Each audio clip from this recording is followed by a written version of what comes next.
જય શ્રી કૃષ્ણ. જય હો, મંગલમય હો. સંસાર સાગર બહુ જ ઊંડો છે. જેટલા અંદર ડૂબતા જઈશું તેટલું તેટલું ડૂબતું જવાશે, તેટલું તેટલું ઊંડે ને ઊંડું થતું જવાશે. વિચારો, આપણી જિંદગીમાં બચપનથી કેટલા લોકો આવ્યા, કેટલા સંબંધો આપણે બાંધ્યા, કેટલા સગપડો બાંધ્યા, કેટલી મિત્રતાઓ કરી. કોઈ અત્યાર સુધી ટક્યું છે? બધા જ ઋણાનુબંધે આવ્યા અને પૂરું થયું કે કોઈ પરદેશમાં સેટ થઈ ગયા આપણને અપસેટ કરીને. દીકરા દીકરીઓ ચાલ્યા ગયા, તેને જ્યાં જવું હતું ત્યાં. તો કોઈની પરિસ્થિતિ બદલાતા મોઢું ફેરવી લીધું, તો કોઈ આપણે સાથે કોર્ટે ચડ્યા, તો કોઈએ સ્વાર્થ પૂરો થતાં આપણને છોડી દીધા.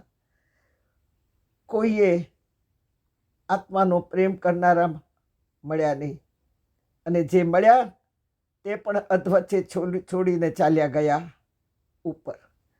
કોઈને આપણે પકડી શક્યા નહીં, તો કોઈને દિલો દિમાગથી આપણે કાઢી પણ નહીં શક્યા. જેટલા આપણાથી છૂટ્યા એ બધાને આજે આપણા મને પકડી રાખ્યા છે. હા, મનથી છૂટેલી વ્યક્તિ તરફ આપણે દોડતા જ રહ્યા. સાગરના તળિયે ચોટેલા મોતી માત્ર મરજીવો કે કુશળ તરવૈયો હોય તે જ લાવી શકે. તેમ આપણા જિંદગીના તળિયે આપણામાં છીટકેલું મહામોલું મોતી આપણો આત્મા, એને આપણે પામી નહીં શક્યા. જે અત્યારથી મોતી શોધવા જવાની શરૂઆત કરવી જ પડે 60 પછી. પણ આપણું એ આત્મમોતી તો કામાગ્નિની અગ્નિ વચ્ચે પણ જીવંત રહ્યું છે. કામનો અગ્નિ એને બાળી નહીં શક્યો અને બાળી શકવાનો પણ નથી. કારણ કે ગીતા કહે છે કે કોઈ તત્વ એને બાળી શકતું નથી, અને કોઈ પવન એને ઉડાવી શકતું નથી, પાણી એને ભીંજવી શકતું નથી. આજે પણ છતાં અગ્નિ વચ્ચે એ જીવંત રહ્યું છે. કામનો અગ્નિ એને બાળી નહીં શકે, પણ બાંધી જરૂર શકશે. અને આપણા આત્માને બાંધી જ દીધો છે. તેથી તો નથી સત્સંગમાં જવાનું મન થતું,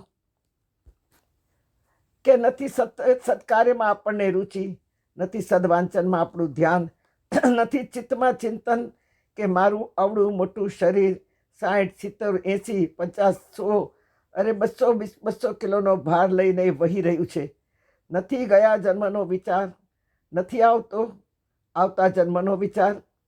શું આવતા જન્મ માટે કોઈ પ્લાન નક્કી કર્યો?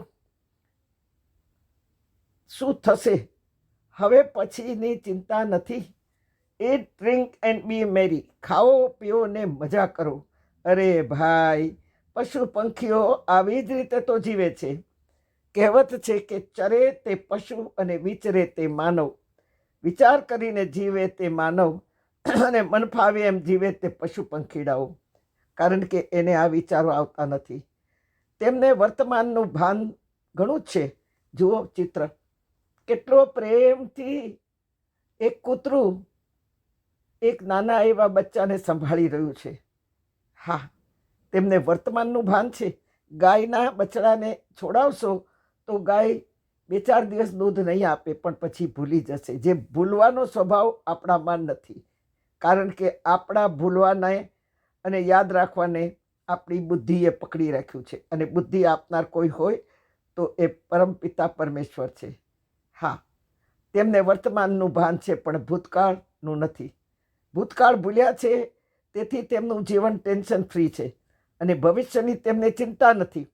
પંખીડા પોતાના બચ્ચાઓને પાળવા કરતાં છૂટા મૂકી દેવે છે.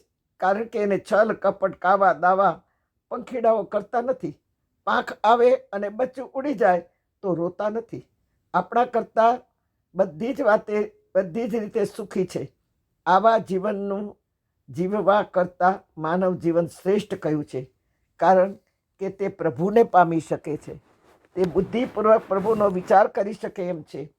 તે બુદ્ધિપૂર્વક વિચારને કર્મમાં પલટી શકે તેમ છે. અને કર્મને પલટવાનું કામ સાક્ષાત પરમાત્માનું કહ્યું છે. માનવ જીવન શ્રેષ્ઠ કહ્યું છે, કારણ કે તે પ્રભુને પામી શકે છે.